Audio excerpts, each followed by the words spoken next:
Because then Jim won't have to get all at once. Oh, anyway, it's one. Okay, everybody, it's a little after 6 o'clock. So if you will rise up for our opening.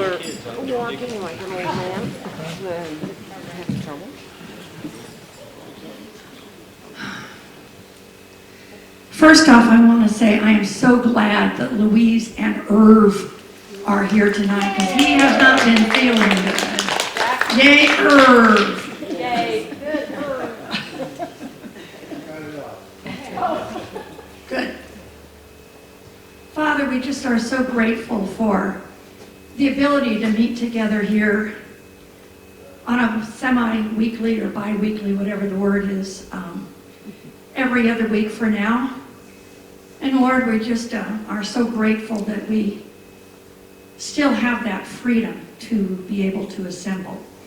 And so, Lord, we want to build our ranks, get more people that are like-minded, that understand and appreciate your precepts that our founders called upon as far as our Constitution and our Bill of Rights.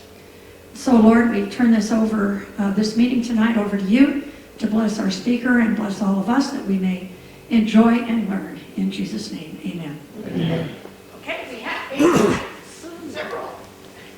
I pledge allegiance to the flag of the United States of America and to the republic for which it stands, one nation under God, indivisible, with liberty and justice for all. And all that they're doing. So anyhow, it is time for our speaker. So you all come in 2 weeks here. And so Bradley Beauchamp, we first met Bradley when he was running for Congress in 2010. And he lost to Paul Gosar. That was before redistricting. Then he ran for Gila County Attorney. And he won. Yay! So Bradley's coming on up. You want to take your coat off, or are you going to? I do. I'm going to take my coat off and my jacket, but don't ever be freaked out. That's as far as So anyhow, we have enjoyed very much having Bradley as a speaker at the Tea Party over the years. He's one of our favorites, so let's see if he bombs tonight, and I'm a liar. But I don't think so. I doubt it. I'll just make stuff up. I'm sure he can make stuff up, and he does a lot of Q&A, so just keep that in mind. Okay, here he is. If my phone rings, sometimes I do have to look at it, so that doesn't mean I have to answer it. I just have to make sure it's not certain people. You know, I got a lot of phone calls the last couple of weeks. I asked Shirley, she called me Friday afternoon and said, can you help me out? And I said, you bet, I'll come up there and I'll talk. And one of the things I wanted to go over just briefly is there's a lot of confusion as to when my office actually comes into play. Most people think, well, there's a crime been committed. I mean, I have people that call me and they say, you know, the people next door to me are selling dope, so get over here and arrest them. Now that sounds like a really good idea. And I'd love to do that, believe me, but I'm not allowed. And you should be happy that I'm not allowed. Because whereas you may think I'm doing a good job with that power, we all know what happens when that power becomes and used against us by somebody we may not agree with. A case in point, when President Obama was signing executive orders, I didn't like it. Didn't like it at all. And then President Trump came along and he was signing executive orders. And I didn't like it just as much as I didn't like it when President Obama was doing it. Thank you. And now Joe Biden comes along, still having a hard time choking out the title for that guy. And look, all the people who said, you know, President Obama, he's not my president. That's what all the Republicans said when he won. And then President Trump won, and all the Democrats said, President Trump's not my president. I'm thinking, what country do you live in? Yes, he is. You just didn't vote for them. Right. However, I have a problem with this recent one because I don't think a lot of people voted for him. I just think that we just started fudging numbers. And if anybody believes that he's the most popular president in the history of the country, y'all deserve what you get if that's the case. So I always tell people, you don't want me to be able to go out and arrest people, because the person who takes my spot when I'm done, you may not like them, and now you have given them that authority to do it. In fact, you supported it, and now you can't turn around and say, I don't like it. It doesn't work that way. You don't give people authority just to the people you like and support, and then when somebody's in there you don't like or support, you take that authority away from them. It doesn't work that way. You either do it the right way, or you don't do it at all. That's all there is to it. And Shirley mentioned I ran in 2010 for Congress and was defeated. And about a year later, my parents told me, we're so glad you didn't win. And I said, why? And they said, because you would have absolutely gone nuts. Because they don't do it right. They're not doing it the way it was supposed to be done. We're cutting corners. We're figuring out ways to get around things. That's what we do. And if you don't believe me, just think about it. It depends on which side of the aisle you sit on as to whether you should be upset about certain things. When Antifa was burning the country to the ground, everyone on the left thought it was great. I love that. My favorite was, it's mostly peaceful while buildings are burning in the background. I got into an argument with one of my political science professors when I was in college, because we were talking about Kent State. And he said, the tragedy at Kent State, and it was. And he said, that was, those people had the right to assemble. And I said, hang on a minute. They had the right to peacefully assemble. And he said, well, that's what they were doing. They were peacefully assembling. And I said, well, then tell me what part of peaceful is burning down the ROTC building on Kent State's campus? Because that's what they did. So you be real careful about, I think people are allowed to do certain things. That wasn't a peaceful assembly. You can't burn a structure to the ground. You can't do that. You're done with peaceful. That's it. And he got that goofball Cuomo on CNN that says, show me where it says it has to be a peaceful assembly. Oh, I just don't have the energy to deal with that. Your 8th grade civics teacher should have told you that. But they're out there. So you don't want to necessarily get too excited about people in power. And if you look at it,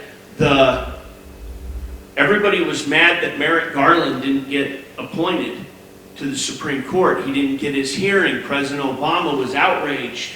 Vice President Biden was out. I thought it was funny when he was mad, by the way, because there's an interesting story of that.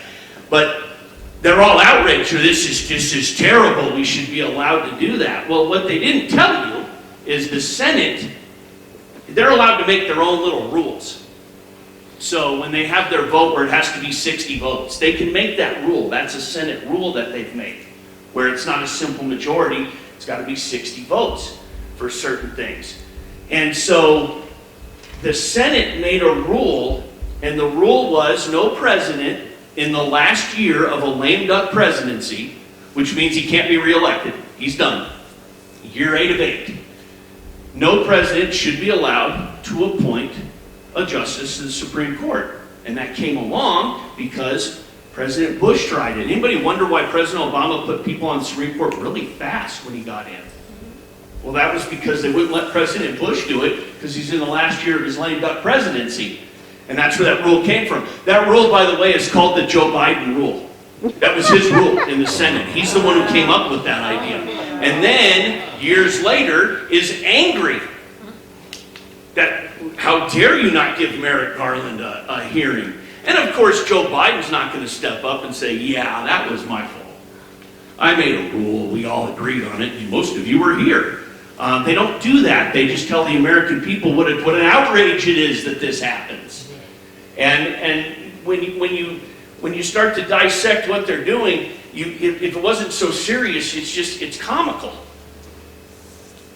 When they voted to confirm the Supreme Court justices, and everybody went crazy. Why? Because we weren't going to use the 60 votes. Mitch McConnell said, we're going to do a majority. And who went nuts? The left side of the aisle. Well, again, what none of them stood up and said, we kind of did this one to ourselves, was Harry Reid did that to the Senate back when he was the Senate Majority Leader. See, Harry Reid came out and said, we're going to go ahead, we're just going to use a simple majority of vote to approve all federal judges. That's what he said. Now, last time I looked, the Supreme Court's a federal court. It's the highest one. So when they went to use it, now there was one guy in the room who said, you know, Mr. Reed, my esteemed colleague from Nevada, I fear he is making a mistake. And while he is eager to do this to appoint the people they want and to approve the people they want, there will come a day that that will be used against him. And I fear then that you will become angry at your own rule. By the way, that was Senator Mitch McConnell who told that to him. And then Senator McConnell, you know, he had to just be sitting there going, yeah, we're doing this. let's do it's the majority. What's the Harry Reid rule?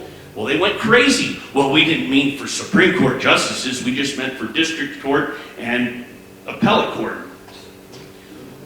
He didn't say that, though, however. And so that's what we do. We change the rules when we want to, and then we get outraged when that happens and it's against our interests. So be very careful about what you wish for, because you might get somebody in this chair when I'm done that you might not like, and you've been real excited about allowing me to run around and arrest people, which is never a good idea. You don't want to do that. There's a lot of people that arrest, that's why. But they deserve it. So when you call my office and you say there's a guy dealing dope at my house, come arrest him, I usually will tell them, you need to call the police. I will call the police for you. I will talk to the sheriff or the chief of police in Payson or the chief in Globe or the chief in Miami. I will talk to one of them and say, hey, you got an issue in a house right here. I'm getting a lot of people in the community calling me. And I always tell them a lot, even if it's just you. There's a bunch of people. I always throw that out there. It scares them. Actually makes them want to go out and do the job. So they put a lot of resources on it, and then they solve your problem for you.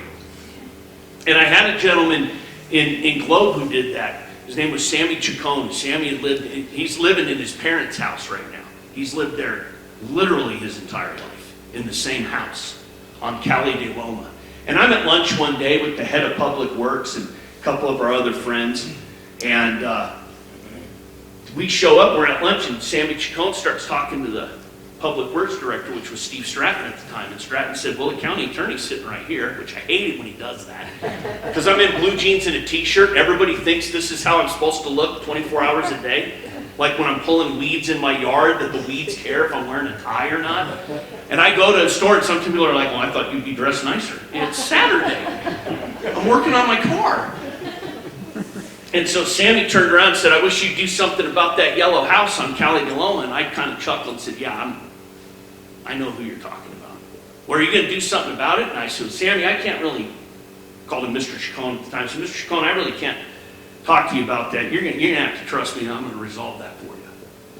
And of course, he did what everybody does when a politician. I'm a politician and a lawyer, which is really bad. I mean, just when somebody thinks they want to believe you, they go, now you're a lawyer. Never mind. And so I'm telling him this, and he kind of looks at me like, whatever. And I said, look, that's it. So about 2 months later, we do multiple raids on about 3 different drug houses simultaneous, like 3 o'clock in the morning. Best time to get them is 3 in the morning. We'll wake them up. Sometimes they're already up. Depends on what drugs they're selling, whether they're sleeping or not. And so we wake them up, and they're dragging them outside, they're zip tying them and putting them on the front yard. We're in there taking the dope out of their house and everything. The next morning I come to work, and my chief detective says, hey, we got them all. And I said, yeah, I know, you guys called me like 4:30 in the morning to let me know. And I said, I want to go over there, I want to see, just because he was talking about a different building behind the house. And I said, look, I want to go out there and see it. So we drove out there, and I get there, and I step out in the road, and I'm looking at the building, standing in the middle of the street, and I turn around, and here comes this guy, almost on a dead run, running at me. You know, normally I carry my gun. I'm not going to bring it in here. It's church, but it's in my. And I turned around, and I didn't have my gun on me because I'm with my 2 detectives who are way better shot than I am. And as he's running, I turned, and I looked at him, and he comes out, and it's Sammy Chacon. He's coming from across the street. And I'm standing there hugging this 63-year-old Hispanic guy in the middle of the road. And he said, you know, I just thought you were lying to me. I just knew you were just telling me what you wanted. He said, you actually fixed the problem. And the horror story is Sammy couldn't even go out in the front yard with his grandkids to play without having his Glock 40 caliber in his back of his pants because of the people who were coming there and harassing his little grandkids who were 7, 8 years old. And that stuff was happening. But before I got elected, my secretary, who was my predecessor's secretary, wouldn't even let her children play in her front yard. You just wouldn't do it. And that's the thing that bothered me the most is kids should be allowed to be kids. You know, they only get one crack at that. They got the rest of their life to pay mortgages and go to work every day. And I always tell kids that. I coached baseball and football for about 25 years down in Globe, for both Globe and Miami. And I always tell the kids, don't be in a hurry to grow up, because you got a few more years of this, and then you get to go to work every day until you die. And they look at me and are you serious? Yeah, it's a lot of fun though. You get to stay up as late as you want. The problem is by 9:30 you're wiped. Because you got to go to work the next day. It's a lot of fun, so enjoy it. I say go out there and be a clown. You know, get it out of your system. Because if you don't get it out of your system at 17, when you're 23 and you do stupid stuff, you get to meet me again, and I'm not this pleasant. Not that I was a pleasant coach to begin with.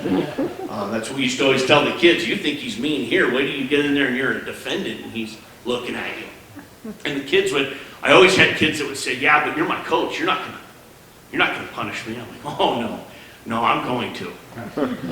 And so every year we have to tell the kids, this is how it's gonna go. If you think you're gonna get away with anything, you're not. And every year the head coach always says, Coach, how many of our previous players have you put in prison? I don't know, 14. And the kids just, and there's always one kid that goes, that was my cousin. You know, somebody always knows someone. And you know, and I do that, and I do that because I was just having a conversation with a gentleman outside. My dad used to always tell me, you don't learn, everybody says, well, you learn from your mistakes. No, you don't. You learn from the consequences of those mistakes. I didn't learn to eat an entire gallon of ice cream and then go, that was a bad idea. No, I learned because my dad went, oh yeah, you're going to get one. And that was it. You got your punishment. You're like, I'm never doing that again. Now, when I was a kid, I used to scare my dad because he said, of the three of the boys, you're the one who would actually weigh the options. This scared us because you would sit there and go, well, I'm going to get this, but this is going to be really fun. And he said, that the mafia has people like that. That's how that starts. And he used to always scare him because I would always go, yeah, it's worth it. Then I'd come home and he's like, school called, you do this? Sure did. All right, well, it's this. And that's about what I had in mind. And off I'd go, and it used to drive him nuts. But, you know, you have to send, unfortunately, you have to send people to prison. We just sent a gentleman for 163 years. And everybody in my office always tells me, oh, I wish I was the boss. And I always tell them, you can have it for a week. I'll give it to you. You can do it. So every time I have to do something that's uncomfortable, I always stop by one of my attorney's office and say, hey, you want to change? I'll go cover the justice court. You want to do this meeting right now? And they're like, yeah, what's your meeting? Well, the meeting is, it's the defendant's mom, who we just put away for 163 years. His mom is here, who's 77 years old, and you have to tell her she's never going to be able to have any physical contact with her son ever again. And that lady didn't do anything wrong. Her son did. She didn't do anything wrong. So I always tell the attorneys in the office, when you win at trial, don't do a little fist pump. You don't get excited. You show no emotion at all. Because only one person is deserving of the verdict. His family isn't. They didn't do anything wrong. They're 99.9% of them are really good people. And they didn't do anything wrong. And you're celebrating a horrible event in their life. And so I don't let them do that. And so she came in and screamed at me for a while and called me names and then said he didn't do it. And then I told her how difficult it is to have 12 people agree. Because when you go away for a certain amount of time, you get a 12-person jury. For smaller crimes, it's only an 8-person. I said, to get 12 people to agree in less than 3 hours, it's not easy. I said, not to mention he admitted it. We had it on video. We showed the jury. I mean, that's, I don't know what, but it was denial. It was one of those crimes you really don't want anybody in your family to commit. And that's why he went away for so long. And she said, is there any way you can reduce it? And I said, I can't. The state law is I can't. The sentencing is you get 28 years for every incident. And he had, I think, 5 incidents, something like that. So he gets a minimum 28 years. He's going to do the time. And he ended up like 163 years, I think it was. And so you have to keep in mind that there are other victims out there than just victims, and it's usually the family of the defendant, and it's terrible. Now, I've had some people scream at me and then years later have said, I'm so glad you put my kid in prison because I think you saved his life. And then I've had them actually get out of prison and tell me, hey, thanks, which is really weird when they tell you thank you, because there's nothing worse than having to do that to people, but you can't leave them out here victimizing all of you. That's not fair either. And a lot of that went on, you know, at the national level. We all watched an election, and thank God that this isn't Fox or anything like that, because they cancel my program. That's usually what they do now. If you talk bad about the election, they throw you off the air. I just enjoyed watching Lou Dobbs. I just loved watching Lou Dobbs, and now he's gone. And why is he gone? Because you're just simply not allowed to say what everybody in America and the world knows. And what that really is we're Panama, if you haven't realized that yet. Yeah. We're a banana republic. Yep. We're running around telling everybody else to have free elections, and we don't even have one. That was painfully obvious.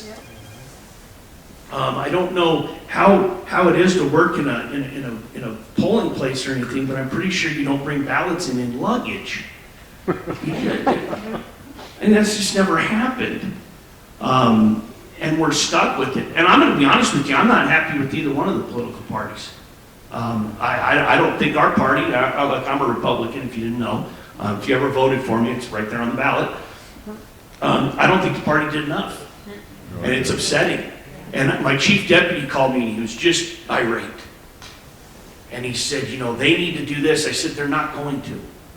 He said, and this is back like in late November. I said, look, you need to just get real comfortable with the fact that Joe Biden's getting inaugurated on the 20th. It's going to happen. And he said, there's no way. They're going to, the Supreme Court, I said, the Supreme Court's never going to hear it. He said, why not? I said, they are not going to weigh in to a presidential election. He said, they did back in 2000. I said, that's right. And I'll guarantee all 9 of them regret it. They are not going to do it again.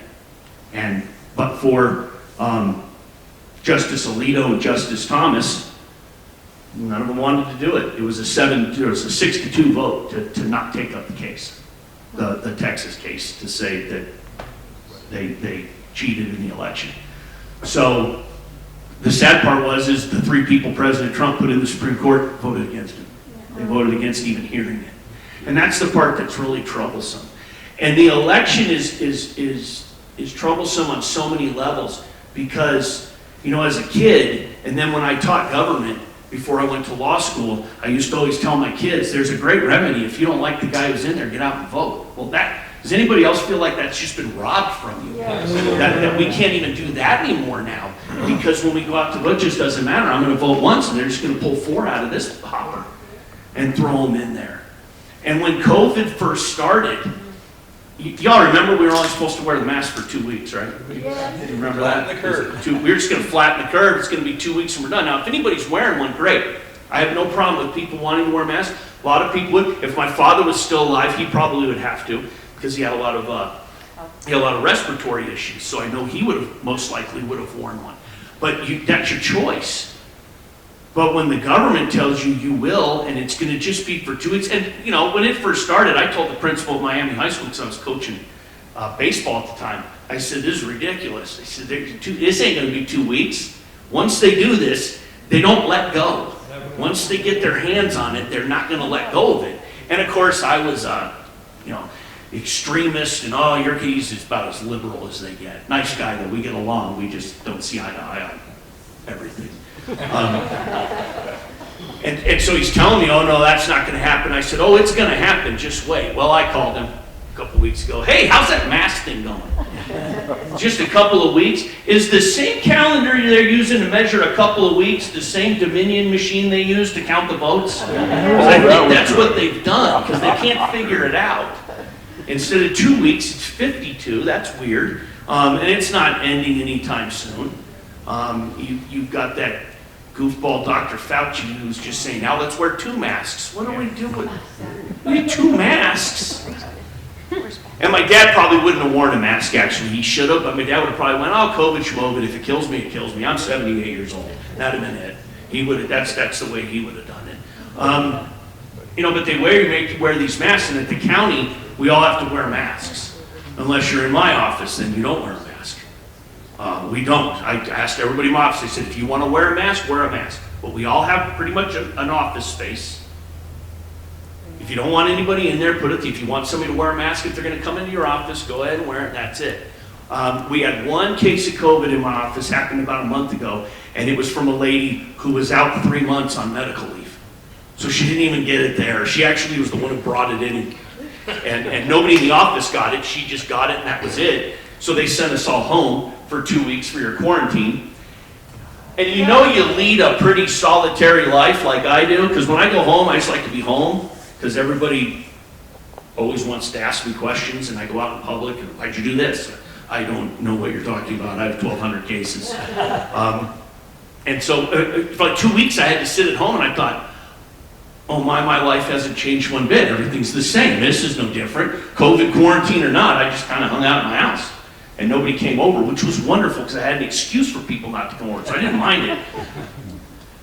But they come in and they tell everybody you got to go home. And my chief deputy said, "Are you going to do this?" And I said, "Yeah." I said, "Because you're all able to work in Payson, so we can still keep the office functioning. If somebody committed a homicide, we could still get them charged and held in jail. So the public wasn't going to be a problem. Now, if they just said we're shutting down everybody, that wouldn't have happened. I would have just told them no." And I thought about saying no. And then I thought, no, the rules apply to everybody. And if this is what everybody else in the county is doing, and it's not going to affect the safety of the public, then we'll do it. And everybody in my office, nobody wanted to do it. That's when you know you have a really good staff. Even the lowest people on the totem pole were like, "But I want to come to work." And I thought, who are you? And do you have friends? Because I got 2 openings. I need to get more people like you. And everybody wanted to come in and work, and it was kind of neat. Of course, we came back, and all the cases were still sitting there, and you're like, "Well, that didn't do anything." And so, we just continued to do the job. But in my office, we don't wear masks, and human resources just drove them nuts. Every time I saw the human resource director, she'd come in and say, "Your office is the only one that doesn't wear masks." I said, "You're aware of my office, nobody ever got COVID, right? Because if you think you're going to get it at the courthouse and not online at Walmart, you're out of your mind. Right, you're out of your mind." I think it's funny when you go to the airport, everybody's 6 feet from each other with their bags, and then 30 minutes later, you're on an airplane sitting right next to the person in a tube. I don't understand that. It's like, oh, okay, we don't want you to get COVID here online. We prefer you to be 32,000 feet above the earth to do that. Yes, sir. That's because common sense ain't that common no more. Oh, it's not. It's rare. It really is. I mean, you can go through all the COVID stuff, and you can see just where common sense is lacking. And you don't even have to be in COVID. I mean, it's everywhere. When you can have a handful of politicians on one side of the aisle champion riots, get excited about burning things to the ground, defend Antifa, bail people out of jail so they can burn more stuff down, and then we impeach the President of the United States because he gave a speech that said, "Come here and peacefully demonstrate." It's just absolutely amazing to me. And of course, that whole thing was a sham. My phone rang off the hook. How can they impeach the president? He's not in office anymore. They can't. I tell them they can't do it. Well, they're doing it, but they can't. Now they're suing him. But they just can't. The whole point of impeachment is to remove the president from office. You're not prosecuting the president. You're removing the president because the president is immune from prosecution while he sits in office. That's why you have impeachment. You had to figure out a way to get the guy out of there. I say, guys, we haven't had any women presidents yet. We will, though. The over-under for me is 1 year on Joe Biden, if anybody's wondering. The over-under is 1 year, and then a woman who couldn't get one delegate Are we selling squares? is going to be the president of the United States. That's what's going to happen. It's the only way you could get somebody who is so horribly unelectable into office was to do it this way. We'll run it with a guy who doesn't even know where he is half the time. And then he won't talk to anybody, and then he'll win. Who knew?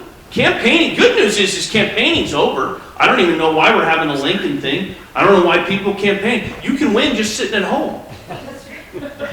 Right? I mean, you're the most popular guy ever. You just got to sit at home. It's easy. Who knew it was this easy? I did it wrong. That's why I lost. I'm going to send Joe a letter. You know why I lost? I didn't do it the way you did. I should have just sat at my house. I would have won. It's amazing how that works, how you can get your message out by simply doing nothing.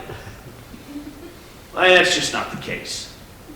And the worst part of it all, in my opinion, which goes beyond the voter fraud, it goes beyond the stuff into the ballot boxes, it goes beyond the conduct of both sides of the aisle and the impeachment and everything else, is the weaponization of our law enforcement and our intelligence services. That's the thing that should scare everybody in the country, and I don't care whether you're Republican, Democrat, Libertarian. That is the most horrifying thing that there is. Just think about it. You had all this evidence of voter fraud. You had people who actually committed the fraud saying, this is what I did. I mean, they signed sworn affidavits saying, with their name on it, this is what I did. You had video of them doing it. You had a water line break that turned out there wasn't even a water line break. It was to get all the poll observers out of the building so we could wheel in the luggage, which contained 700,000 ballots. I mean, that you can't even argue that. Now, you can if you're a fact checker on Facebook.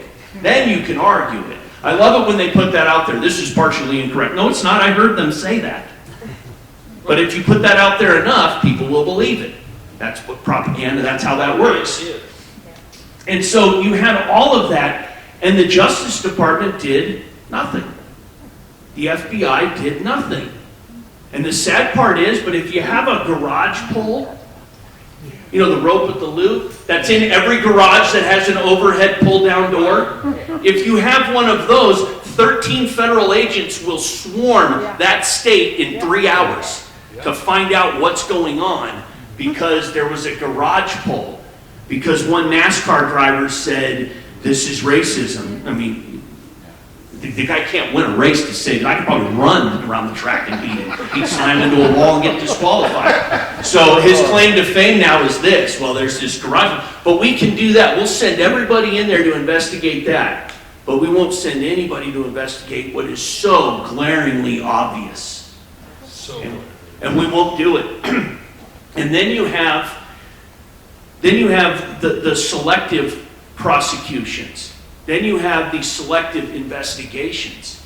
If President Trump's son had that laptop that Hunter Biden had, it'd be on the news. It'd still be on the news. We'd be hearing about it all day, every day, 24 hours a day. I mean, we heard about Russian collusion forever, and there was no evidence of that. It was zero, and they just kept running it. And the FBI had that laptop for a year, did absolutely nothing with it. And because they're picking winners and losers. That's what they're doing. They're using their authority in their office to control certain outcomes that are election determinative. That's what they're doing. If they would have actually investigated Hunter Biden and that would have come out in the news and the FBI had it, and the FBI had come out and said, we got a laptop, we got this and this, that would have been very bad. So it's not there. I actually believe that's how they're going to get Joe Biden out of office. I think that's what I think that's going to be the mechanism that's going to get him removed. If he just that, or he won't remember where he is and he'll wander off somewhere and they won't find him. Yeah, you're in. It's kind of a 50-50. It's going to be either one of those because I'm going to be honest. I lean more towards the wander off and not know where he is.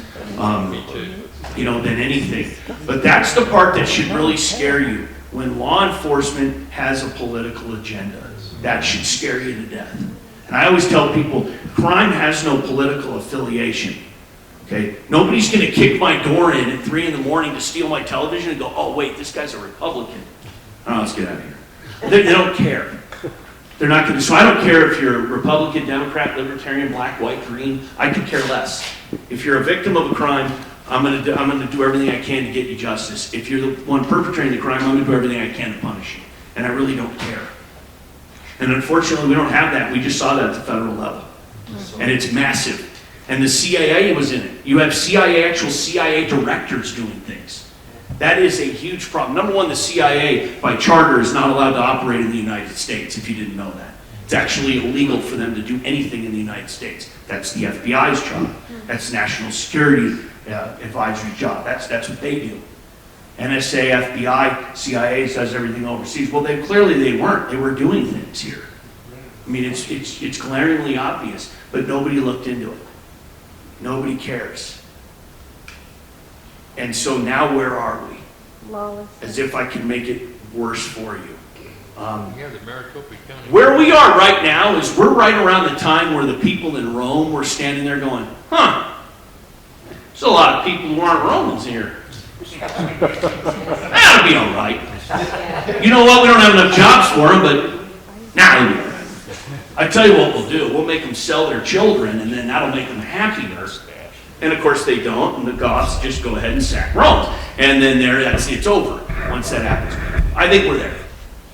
I think we're done. We've officially gone over the precipice. 10 years ago, I gave speeches left and right. I must have talked to Shirley and her group 100 times when I was running for Congress, and I had a friend of mine that I coached football. He was my insurance agent, and he moved to Texas, but we coached football for 10 years. And he sent me a text message a couple months ago, and he said, I just want to know how. 10 years ago, you were saying exactly what is now happening. And he said, it's horrifying that you could predict it. And I told him, well, when you're actually a student of history, not somebody who walks around with a pocket constitution in their pocket and says, oh, look, I'm a constitutionalist. By the way, everybody loves to throw that out there. They really don't know what they're talking about. Because you can read the word and go, no, it says it right there. But you really need to understand why it was written that way. Why are certain things in there? Why is it done the way it was done? Do you know originally they didn't even want to have impeachment of the president in the Constitution? I know this because I have all the minutes from the Constitutional Convention at my house. It's the only books I'll never lend anybody. They're just on my bookcase. You don't get to borrow those. My civil bureau chief, God bless him, probably the nicest, most honest human being ever, found out I had those, and he said, do you mind if I take a look at those? And I said, Jeff, no. And he looked at me like, I can't believe you don't trust me. They just don't leave the house. They don't. Because I can tell you what people said, and the time they said it, on the day they said it, way back in 1787 when they were doing the Constitution. I can tell you what they said. Exactly what it is. And when they were talking about impeachment, they didn't want it. They didn't want it. You know what their fear was? Their fear was that the gentleman who said, I don't want to do it, he actually wrote, I fear that we will be held hostage by one individual in Congress, basically who has an agenda. I have the actual language and I can pull it, but that was his fear. We're going to lose our president to some demagogue in the Congress who has an agenda. I don't know about anybody else, but I think those guys were pretty smart. They knew what they were doing. They put things in for the reason. Now, when everybody asked me, when President Trump's first impeachment happened, of course, everybody's asking me, what do you think? And I said, he's going to get impeached. It's going to happen. He's just not going to get convicted. And they said, well, what do you mean? And I said, well, it takes, 2/3 votes to impeach him, to convict. And they said, well, but Congress they'll just change it like they did the rule on putting justices on the Supreme Court, and they'll make it a majority vote. And I said, well, they can't. Because the founders in there, and this is how you have to understand how a lot of them, they didn't want impeachment in there. And the reason for that was, that it's in the Constitution, it has to be a 2/3 vote. That was the safeguard they put in, was, okay, if we're going to do this, we're going to make sure that nobody can mess with how many people it takes to convict. So there was no doubt he was going to get impeached. I mean, all they needed was a majority vote. And, majority in the House is morons. I don't know how to put it. I'll debate any of them. I don't care. We can sit down. We can have a nice conversation about how wrong they are. And then I knew it was going to happen the second time, too. Everybody said, do you think he's going to get impeached? Yes, he's going to get impeached again. And he gets impeached the second time. They don't even have a trial. They just go, let's vote. That's brilliant. No witnesses, no nothing. Just nothing. Let's just hold a vote. And we're just going to get him impeached, and then we're going to move on. And they asked me why, and I said it's because they don't want him to ever be able to run again.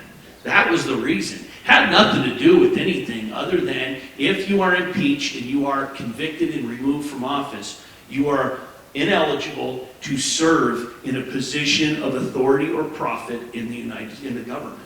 And that's why they were doing it, to prevent a 2024 run. Yes, sir. I had another thought, and I don't know if I'm right or wrong on it.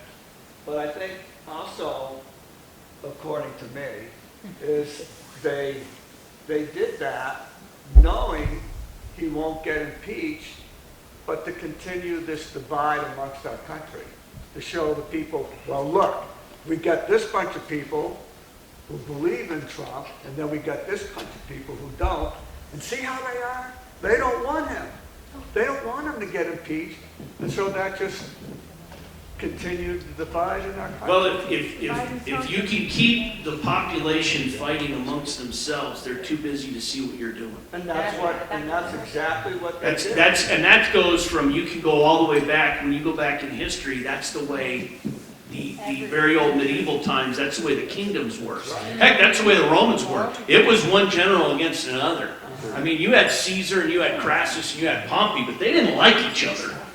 They all wanted that power, and they all kept them vying against each other, and one would do something that would get him support, so the other one would run out and do something to get him support, which eventually causes Crassus to get killed. Well, they wanted their territories too. Correct. That And so you keep them kind of arguing against one another, and then nobody sees what's really going on. And that's what's going on now, is let's keep the country divided. Let's keep them arguing. Let's keep everybody disliking everybody, and then we can get to a point where we don't see what they're really doing there. And if you didn't know, what they're doing is the United States government just bought $1.6 trillion in bonds, in our own bonds, and they're printing $3 trillion. Yeah. That's your government betting against itself, if you're wondering what that is. And that's what they Hey, do. Bradley,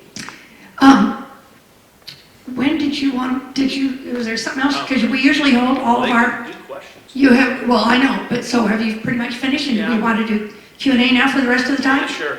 Okay, well then I'm going to come over here because this person raised their hand. And you know, we go from one side to the other, so I'm going to be running. But, you know, that'll work.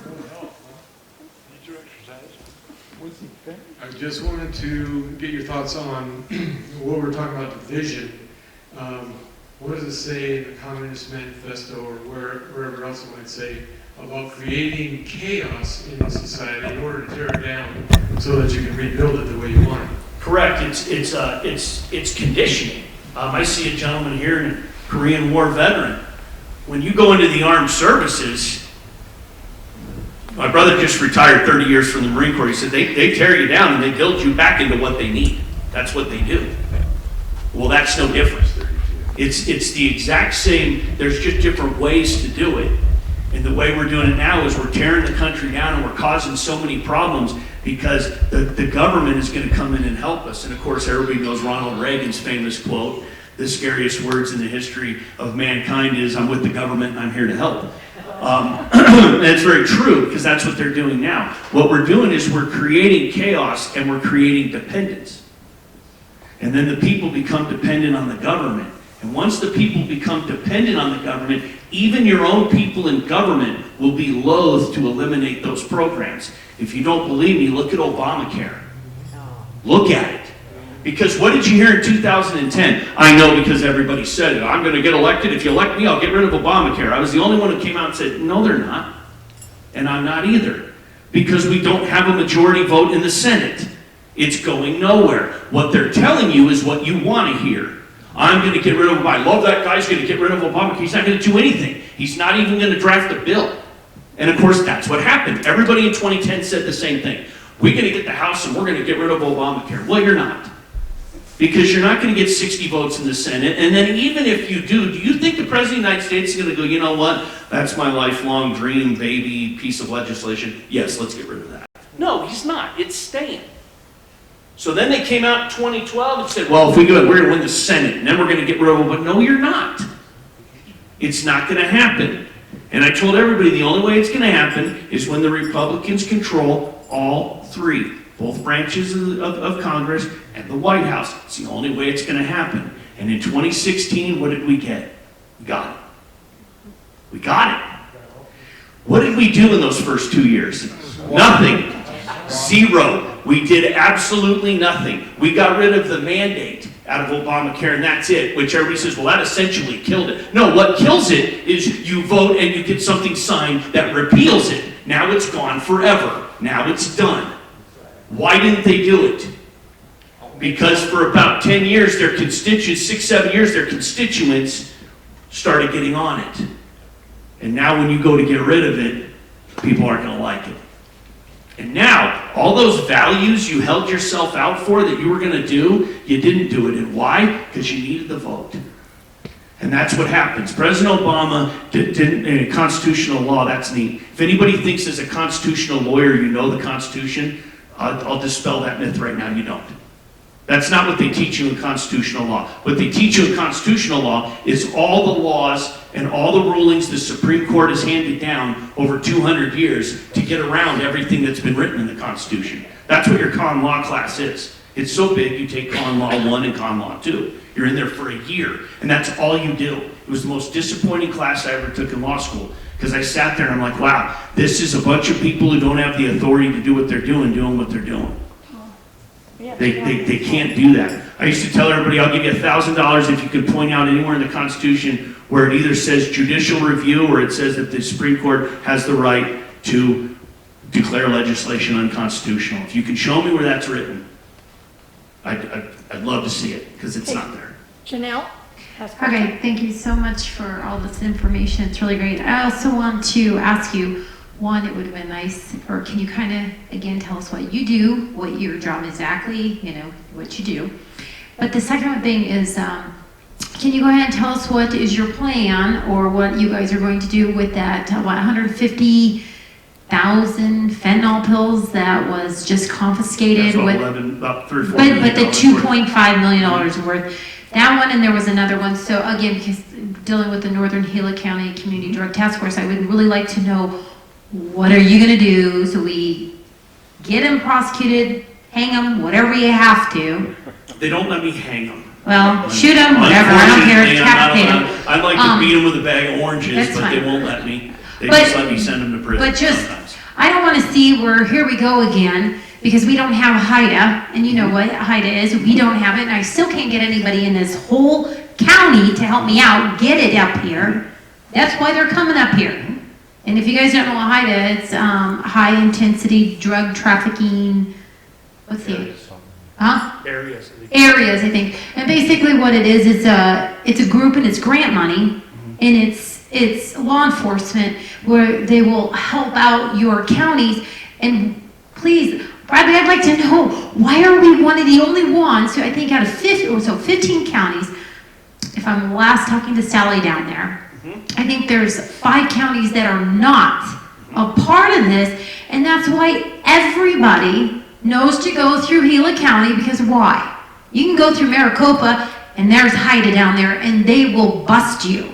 You can go to Pima, you can go to Pinal, I know, so. Because we're the counties that don't have an interstate. I know, but they're. And that's what a lot of it is. But still, because we have now all these huge busts that we're getting, we should be able to get in the criteria, so sure, please explain that. That's why they're coming through here. They come through because they can't go on the interstates. People are there waiting for them on the interstate. Just briefly, I'm the attorney for the county. I am not your attorney. No. I'm your county attorney, but I'm not your attorney. But I do get people that call me and say, hey, can you help me out? And I have to tell them I can't do that. I just had a gentleman tonight, and I said, hey, I'd love you to send me what you have, because I'd like to personally, I'd just like to see it. But the only thing I can tell you is, yeah, I think you need to get a lawyer or not. I can't really give you any legal advice because I don't represent you. The state statute gives me specifically who I'm allowed to represent and who I'm not. I'm the chief law enforcement officer in the county. The county attorney is always the chief law enforcement officer in the county, or the elected district attorney of the county. We call them county attorneys. Everybody else calls it the district attorney for the county. So it's the same thing. I prosecute all the felonies in the county. I do them all. And so when we're dealing with somebody like you said with the fentanyl pills, we have it. We have it right now. It's a big case. I've got 7.5 pounds of fentanyl pills going to trial next week. So see, when I take those to trial, that should let you know right away that I'm not going to give the defendant what they want. Because what they want is very little time in prison. Yeah, they want to negotiate. That's right. Well, there is none. My negotiation is we can start at 10 years, and when you say no, that number just gets bigger when you come back. That's what everybody had a real hard time understanding, is I'm going to give you what I think. And I give you that based on what I think is going to happen. I can look at your criminal history, which you guys can't do that. But I can pull everybody's criminal history. I can see if they have any priors. I can see what category they fall in for prosecution. So, if for example, this case here would give you a presumptive prison term of 5 years in prison. That's the presumptive. If you've never done anything wrong before, you'll get 3 to 12 and a half. You start at 5, they can mitigate it down to 3, or they can aggravate it up to 12 and a half. If you have one prior felony conviction that I can allege, I put you in category 2. Now the presumptive term goes from 5 years to 9 1/4. The max is 23. If you have 2, I can put you in category 3, and now your presumptive is 15 3/4 years, and your maximum is 35. And if it's methamphetamine, that's day for day. You're not eligible for early release. You have to do every day of it. And so my plan with a lot of them, I think the plea I gave the people that were going to trial next week, I think was 12 years, and they said no, because they didn't have any prior. A lot of the people don't have any prior convictions. That's why they use them, because they don't have any priors. And I was just talking to my drug prosecutor today, and she said, I've got that big trial coming up next week. And I said, hey, you're going to do fine. And she said, how can you be so calm? And I said, well, why are you so nervous? You go in, you tell the jury our case, you present the evidence, they decide. It's not our decision. I tried to decide it. They didn't want to go with mine. They want to go to trial instead. And she said, yeah, but I'm nervous that I'm going to lose. What if I lose? Everybody in the office always worries about that. What if I lose? What do you think? I'm going to fire you? They said, no, I just think you'll be disappointed. Not. Because that's juries. If anybody tells you they can predict what a jury is going to do, you're out of your mind. You cannot. I lost one trial. I lost one trial when I was in private practice. Only one. And it's the one trial that I should have won over every single one of them. And that was the one I lost. And I remember I walked outside and I'm like, what happened? And my client, who was like 70-something years old, said, what happened? I said, I don't know. And the good news is you're not going to prison. But that was the only one I ever lost. And so you don't know what a jury's going to do. And I told her, I said, well, what's the worst thing that'll happen? She said, I lose. I said, okay, what happens? She said, well, the guy goes free. Okay, do they take the 7.5 pounds of fentanyl and give it to him on his way out the door? And she said, no. No. So we've stopped the crime. We've stopped 7.5 pounds of fentanyl getting out on the street. The only thing we aren't able to do if we lose is punish the guy who was driving it. But he's driving it likely for a cartel. They've got 400 other people just waiting to jump in a car and do the next one. So you're not stopping. It's not something where it's a local dealer where if you can put them away, you're going to eliminate a lot of the drug sales in your community. That's not what this is. A lot of those big loads aren't coming here. Well, no, I They're know just driving. They're just on their way through. because we don't have that function here when we only have one narcotics sheriff in our area and one down there. That's horrible. Well, I will tell you that that you have DPS narcotics guys. You have what's called a Get 'em task force with Yeah, you're DPS, right. and they operate in southern and northern. But I'm going to tell you right now, those guys out there working narcotics do a heck of a job. Oh, yes, they do. Because that stuff shows up in my office all the time. We need more. And I have a lady she's sitting in the jail right now. She was selling methamphetamine, and she's the biggest drug dealer in southern Gila County for the last 20 years.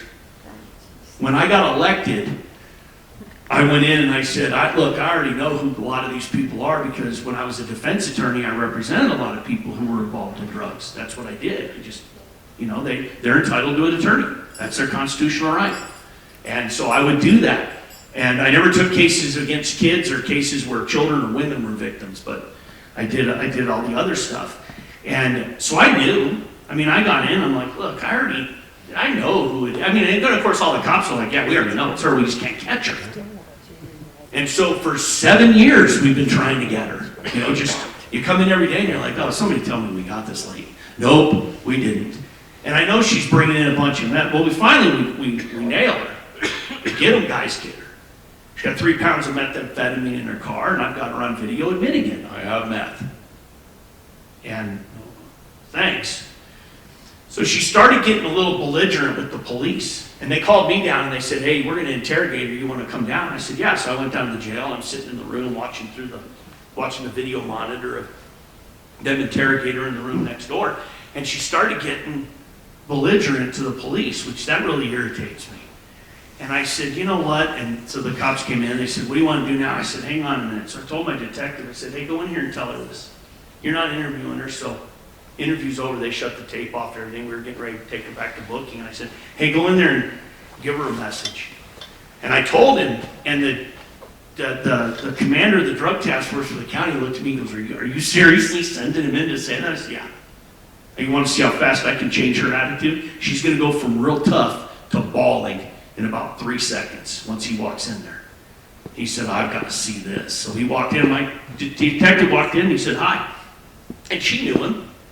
She knew him by name. And she said, what do you want to talk about? And he said, nothing. I just came in here to tell you that my boss is sitting in the other room, watched the whole thing on the monitor, and he just wanted me to know that he is going to do everything he can to put you in prison for 35 calendar years, and he just wanted to let me know at your age you're going to die in there.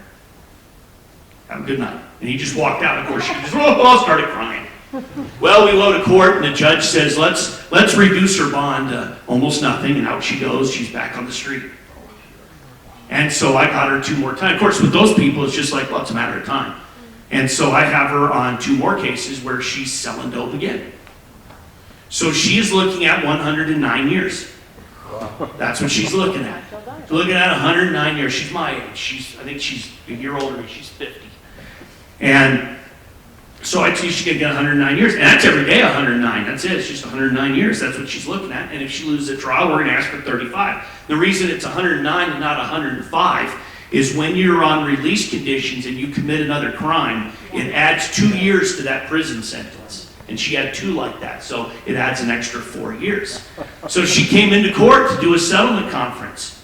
And my drug prosecutor said, I've got her in court. And I said, oh, I got to go to this. So I walked in, I'm sitting down, and the defense attorney said, well, I didn't know the county attorney was going to be here. And my prosecutor said, well, every one of you at these settlement conferences always says, well, just go ask your boss and see what he says about me wanting a little better deal than what you've offered. And the judges usually say, yes, let's set this out for 30 days while you talk to him. So I'm like, well, we're not sending it out for 30 days, I'll just show up. So I walked in, I'm sitting there, and she tells him that. She said, it's because you guys always ask, so now the final authority's sitting right there. And so we told her, what's your plea going to be? And I started thinking about it, and I'm like, she's 50. It's hard to grow old in prison. It's very difficult on you to grow old in prison. I think, if I put her away for 25 calendar years, and she agrees, which means there's no appeal, there's no nothing, it's over. She'll be 75. She's not going to live to be 75. So I told her, I'll do 25 years, and she said, this is ridiculous. She said, this is outrageous. People are only getting 10 years. Why am I getting 25? And I said, oh, I'm sorry. This is your life's work we're here to discuss. We're not here to discuss one case. We're here to discuss the 3. Plus, we're here to discuss the other 7 felony convictions you have. And you'd only gone to prison 1 time before I got elected for 2 years. And it was only because she violated her probation that they put her in. Or she would have never gone to prison. 7 felony convictions and would have never gone to prison. And I told her, I said, we're here to discuss your life's work. See, my life's work is I'm the county attorney. The judge's life's work is he's judge. Your life's work is I'm going to put you in prison until you die. Because that's where you deserve to be. Because I've coached too many kids and taught too many kids over 25 years to see their lives destroyed for that garbage that gets put out in the streets. And her attorney, best line he says, he looks at me and he says, I've got other people that have drug offenses. Why can't you just go 10 years and then the state can focus their money on some of these other people with drug offenses? I said, you got a lot of clients? He said, yeah. And I said, a lot of them are drug addicts and now they got these possession cases. He said, yeah. I said, why don't you turn to the left and thank the lady sitting next to you because she's the reason they're addicts. That's why she's going to prison until she dies. And the judge looked at me and he's like, And that was it. Needless to say, she didn't take the plea. Her trial's in March, her first of 3. And if she's convicted on the first one, then they're going to come to me and say, hey, can we just do a plea on the other 2 and run them concurrent? And my answer is, no, I'm going to give her a field trip from prison 2 more times for 2 more trials. And I'm gonna see if we can't get her that 100 years that I wanted her to get. Okay, we have 3 questions in the lineup. This is Dan. How are you, sir? Good, how are you? First of all, I wanted to thank you for your service to the people of Arizona and also for taking the time to come up here and speak to us. I appreciate it. Thank you. I'm a retired correctional officer from California, and I'm kind of very interested in politicizing the law enforcement aspect of it. I wanted to get your thoughts on whether you think the feds, rank and file, have been politicized, or was it just the upper echelon staff? No, I think it's prevalent throughout. I think it goes from the lowest all the way to the highest. It's hard to tell an individual because of your job you are no longer to have that same kind of political philosophy you have. So you're going to have people in all jobs that some people. I mean, my drug prosecutor, she told me, she goes, "I'm a Democrat." Well, it's because she was down in Tucson for her whole life. Couldn't vote unless she was. She's conservative, but she's a registered Democrat. And she told me that, and I said, okay. She's like, was that going to cause a problem? Not really. I don't mind. And I told her, in the general election, then you get to vote for me anyway, so we're good. And so I think it does go through. The problem is, I think that some people, they act on that politicizing. And you could have people in the upper echelon pressuring people in the lower echelon to do their bidding for them. And I think that's where it comes into the problem. Now, I don't think you're going to get a right-wing conservative guy at the top who's going to get just a left-leaning liberal individual below him to do his political bidding. I don't think that'll happen, but I think it's very easy to get your own, to kind of do your own. And so I think that's what happens. And then when you're looking at federal law enforcement, you're looking at people wanting to promote. You're looking at people who are very career-minded. They're very motivated. They're going to do what they need to do to get ahead. And if it means pleasing your boss, and it's something that doesn't look like it's that big of a deal, then I think they'll do it. I think everybody does that. I know when I taught high school, I was the only teacher that was a Republican in the whole district. They kept telling me I had to join the union. I'm like, no, I don't. No, you have to. No, I really don't. And I was the only guy in the entire school that wasn't in the union. Used to drive them nuts. They're like, you need to be in the union. No, I'm good. I don't need the union to tell me, look, I'm just teaching here. And so I was not a favorite of the staff. I think when I was here last time, I told the story about how I taught my kids Chappaquiddick. Man, that was ugly. The teaching staff didn't care for that too much. But Okay, this is Tom. Hi. The 10th Amendment of the United States talks about how the state can Hold the mic up closer. Oh, sorry. The 10th Amendment of the Constitution talks about how the states can nullify federal government regulations and laws. What it states is that the federal government has no authority to legislate or to enact any laws that aren't specifically granted to them in the Constitution, nor is it a law they need to enact in order to enforce something that they're constitutionally allowed to do. And so the biggest one is your pro-life, pro-choice. That Roe versus Wade is the greatest example of an absolute horrible decision by the Supreme Court. Because the Supreme Court had no authority to make that decision.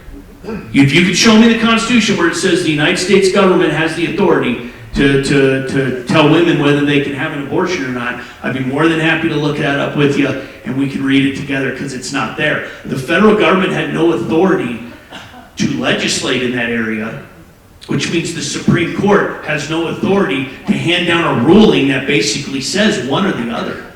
It's not a matter. I'm a pro-life person, but to me, when I have to look at it, that's not a federal question.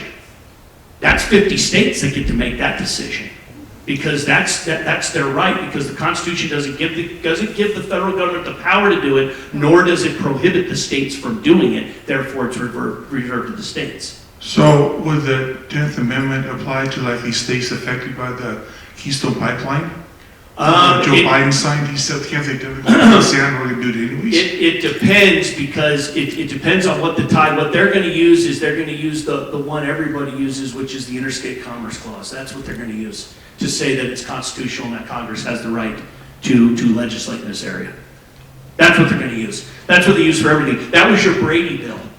back when we passed the Brady bill and it was to take assault weapons and it was the gun ban. That's what they used. They used the Interstate Commerce Clause because that states that Congress has the power to regulate interstate commerce. And how they get around it is they say the iron is mined in Minnesota, the steel is manufactured in Pennsylvania, the stock is made out of some nice wood up in Vermont, and then we put the rifle together at the Strum Ruger plant in Prescott, Arizona. Since that is all all states doing something, it's now interstate commerce. Therefore, your right to own a gun is now interstate commerce, and we can take that right from you. That is what they used it for. And this goes along with everybody saying, this goes along with what I said in the beginning when I said, it's not a matter of reading the words in the Constitution. You kind of have to understand why they're in there. And the whole reason for the Interstate Commerce Clause has absolutely nothing to do with that. The whole reason for the Interstate Commerce Clause was back when you had the Articles of Confederation, which was our first government document, it gave very limited, if any, power to the federal government and a ton to the states. And that's the way the states wanted it until we went to war. When we declared our independence, it became painfully obvious that this is a horrible document because you couldn't get money for the troops. States had just said, I'm not giving you the money. And that was it. There's nothing you could do about it. The federal government didn't have the authority to do that. The Interstate Commerce Clause was put in there because if you made rocking chairs in South Carolina and you wanted to sell them in New York, every state that you went through would tax you. And so because they did that, the federal government had to say, look, we're never going to grow as and they're right, we're never going to grow as a nation if we can't have free trade within the states within our nation without states putting taxes on there. Now, I always have people say, what about the way stations on the interstate? Good job. Number one, you see those, that's neat. But two, that's federal money. The states get very little of it for simply collecting the tax from the federal government. That's their money because they're the only ones that can do that. So you read a document and you pervert the language into what you want it to be without truly understanding why it's written the way it's written.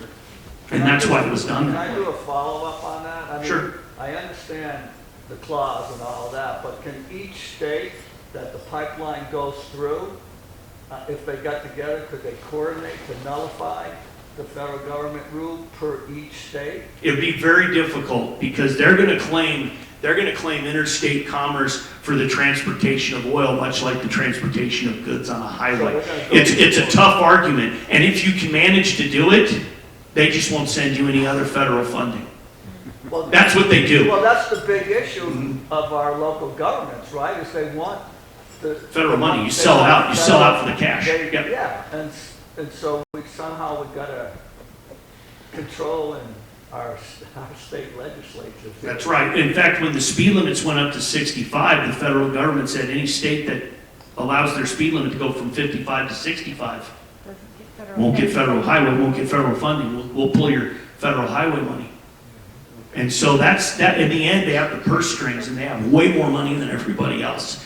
And that's what they do to you. They just dangle the cash in front of you, and then that gets you right in line with what they want. Okay, here's Jim, and then he has to go home and take care of his babies. And my kids are in a kennel, and I only let them go to the bathroom outside. So they're dogs. Last one. They're dogs. We're on camera. They're dogs. Just Jack Russell mixes. Not like kids. Yeah. Let us know then if you want to do one more after Jim, okay? Anyway, I think you're familiar. No. Yeah, it is. What else it went on? Did it just die? Jim, speak up. Anyway, yeah. I think there are several founding fathers that are really concerned about the courts going in the future. And it seemed like early on, it was the federal government's powers very limited, and the states had almost unlimited power. And now we got the federal government has all this almost unlimited power, and the states have very little. And it just, and I'll let you answer, but I still need to follow up and see Richard Barr and John Durham. What happened there, and what do we expect from John Durham's investigation yet? Nothing. Nothing. Nothing. It's nothing's gonna come up because he has to deliver it to the AG and he's gonna hold it. Nothing's gonna happen. They're gonna decline to prosecute. Nothing's gonna happen with it. This is gonna be the part where they're gonna be the bigger piece of people to allow the country to heal. That's what you're gonna hear. Yeah. And you're gonna hear a lot of that. So we're just not gonna move forward on that. But nothing's gonna happen with it. I mean, they had all the evidence. They got one guy to take a plea, and they can always point at that low-level guy and go, look, he said he was part of it. So they've got their guy. They got their guy that took it. Now, how does the federal government have all the power and the states have none? The states did that to themselves. They have only themselves to kick for that. The worst amendment there is the 17th Amendment, if you want. That's the worst one. That is the horrible. I still run into people today that don't realize that the people did not elect the U.S. Senate. They don't understand that. They're like, no, we've always done that. I'm like, well, you have, but it hasn't always been that way. That didn't happen until 1913. That's when that changed. 16th Amendment was ratified in 1913 in February. The 17th Amendment was ratified, I believe, in April 1913. The two largest progressive pieces of legislation in history. Who was our president in 1913? Wilson. There you go. Also the only guy to have a doctorate. He actually had a PhD. There's some information I used to teach my kids that does absolutely nothing for you, but it's just kind of fun to go, do you know you got a doctorate? And your mom goes, huh? And the kids love that. But I'd always tell them all stuff. That's what did it, because the 17th Amendment made the U.S. Senate elected by the people. It used, if you didn't know, it used to be elected by your state legislature. So on your ballot, without the 17th Amendment, you would never see Kirsten Sinema and Mark Kelly. Their names would never have appeared. The 90 people in Phoenix elected them. Your state legislature, your Senate, and your House, that's who elected them. Surely. And the reason for that was, and this again goes with why are things the way they are? Why does the House sit for 2 years and the Senate sits for 6 years? Yeah. That's because the House is where all the emotion is. Because they represent the people, and people are emotional. The Senate represented the states, not the people, but the state as a separate political entity. That was their job. States aren't emotional. So they used to always say the emotion from the House will cool in the senatorial saucer. That's what one of your founding fathers once said when they were going through the Constitutional Convention, figuring out all this stuff. And the whole point was, people get emotional and they rant and rave and they say, we need Obamacare. And I'll go back to this because it's the best example there is. Great for the people, horrible for the state. If you didn't know, the federal government loves to pass laws, and then they pass them, and then they tell the state, yeah, you got to fund 20% of that. Oh, yeah. And you're just stuck. And that's what they did with Obamacare, and states had to come up with hundreds of millions, some states billions, depending on their population, that they now had to fund Obamacare. And it was passed in both houses. Why? Because both houses were working for the people. If there's no 17th Amendment, that never makes it through the Senate. I'll tell you that right now. All those senators would be like, oh no, my state called me, and they said if I pass this, I'm going to be out of a job. So we're not doing it. And it's real easy to only get 46 people to vote for you out of 90 than 2 million of you. And so that would have stopped it right there. And when you eliminated that, everybody's for the people and nobody's for the state. And that's why the state lost all of its power, because it lost its voice within the federal government. We have a separation of powers: legislative, executive, judicial. You had a sort of an interior separation of powers within the legislative branch, and that was that the House represented the people and the Senate represented the states. That's why it was designed that way. But again, if you just read it, you don't get it. You have to actually understand why. You have to suffer. That's it. I mean, I know how a light switch works. My dad was an electrician.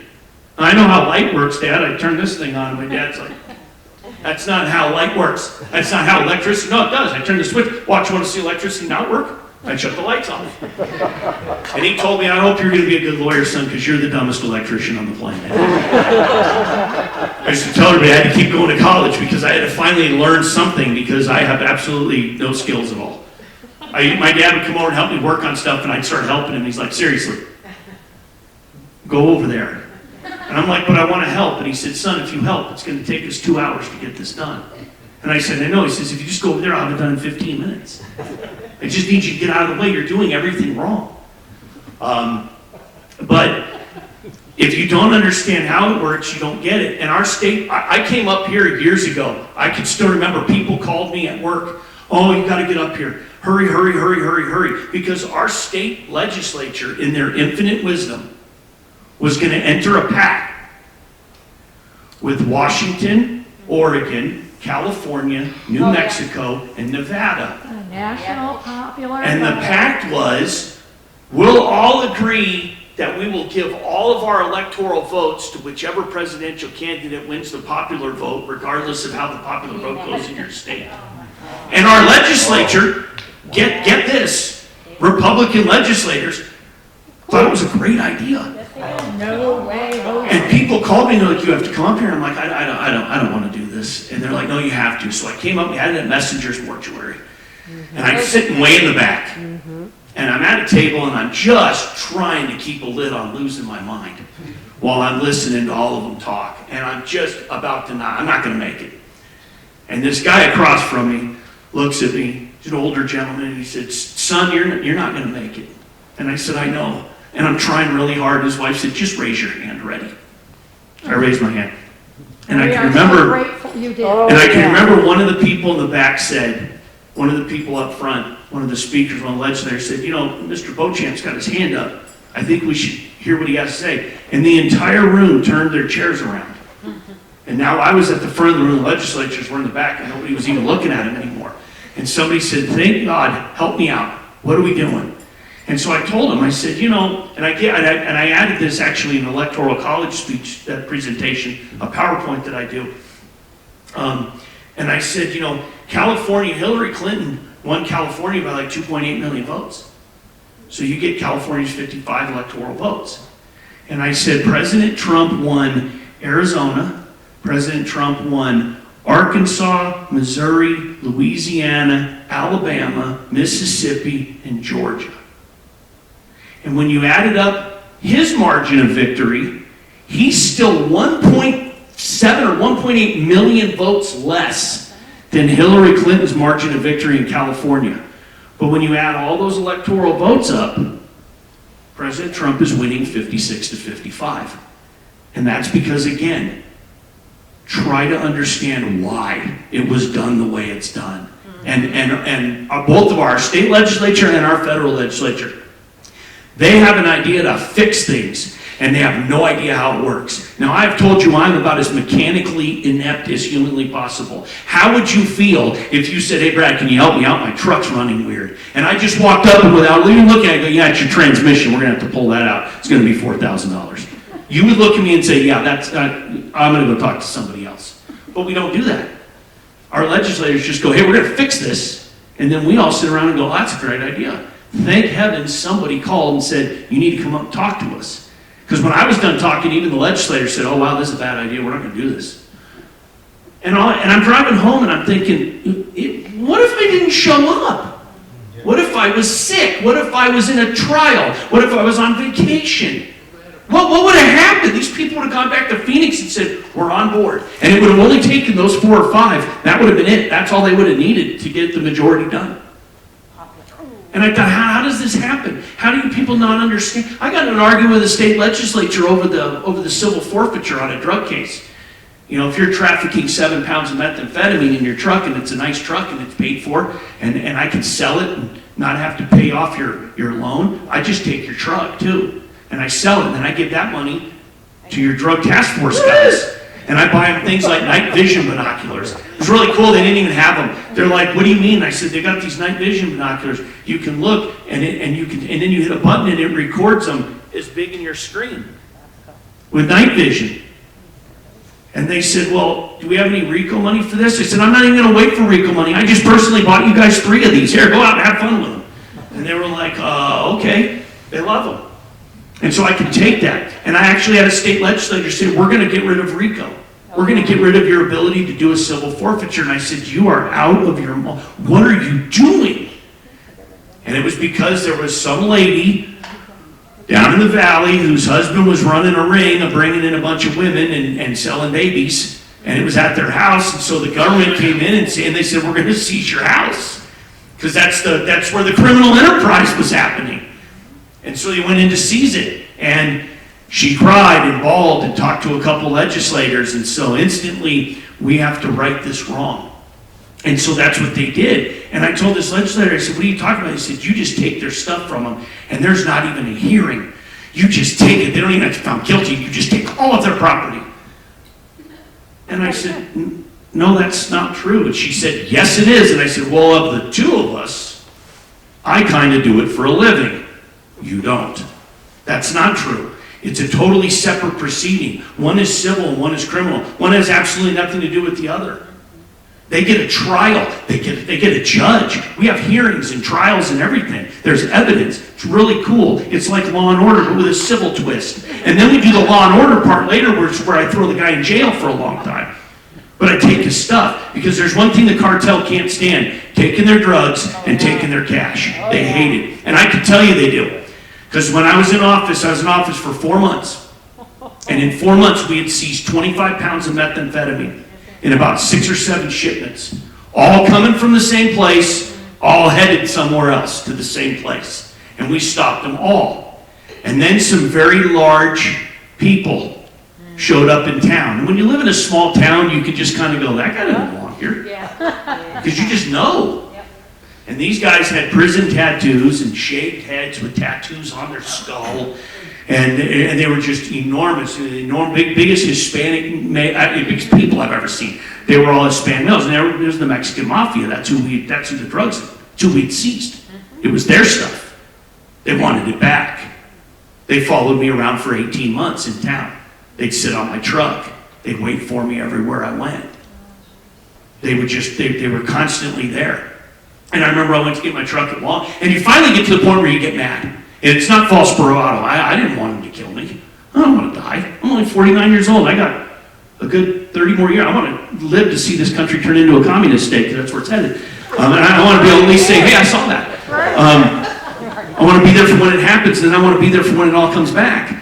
And so, but you start to get mad. You know, I'm walking around, these guys are just enormous. They make you look small, sir. They were huge.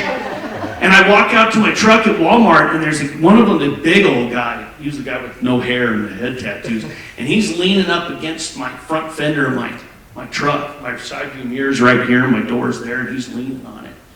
So I walked up, how you guys doing? And they had really unpleasant things to say about my mom, and they don't even know her. And I was like, I don't even think that's true, but okay, have a good day. And so guys were sitting in the bed of it. I said, hey, can you guys get out of my truck? How to get out of here? So the two guys jumped out of the truck, called me names, told me I was a horrible person and this, and why don't you fight us, and blah, blah, blah, and whatever. And hit the alarm on my truck, and I got in, I rolled my window down, started the engine, I shut the door, and I looked out at the guy leaning there, and I said, hey, can you get off my fender? And he said, why don't you, with a lot of 4-letter words, make me get off? And all I thought is, well, the good people at Toyota with this I-Force V8 are going to make you get off. And all I did was put it in drive and just took my foot off the brake, and it idled. And he spun like a little corkscrew, and it hit him. Then he called my mom all kinds of things. Told me they were going to mail pieces of me back to my family, because those were the threats I was getting. And my only response was, I'll see you at the house. Because they just follow me home. I'll see you at the house. And off I'd go. And then you stop another piece of organized crime, and they're the reason there's a gate behind the courthouse, was that because they had an actual handwritten map of my office and said he sits behind his desk and you can shoot him through these windows. And that came out of the Maricopa County Jail, going out to the guy who was going to do it, because I'd stopped their dope. So when you ask me what do I do, and people say, do you take it seriously, and this and that, if I didn't, stuff like that wouldn't have happened. It happens for a reason, because we stop it, and then I try to do everything I can in the world to punish people for it. And I'll keep doing it. But it's unnerving. That's when the sheriff told me you have to carry a gun. And, I went down there because they got it. They said, hey, we got this letter. Are you carrying? I said, no, it's in my office. And of course, the drug task force commander used to just go nuts.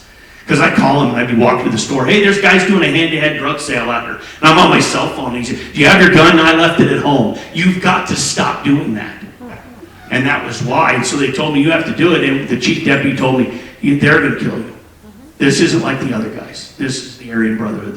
You're done. They're not playing around. This is serious. And, you know, it all kind of went away after a couple of years. But still walk across the parking lot. Still park where nobody else is. And when I walk across the parking lot, I constantly look around. And I still drive home a different way every night. Just because. Drove my dad nuts. Really did. It really bothered him.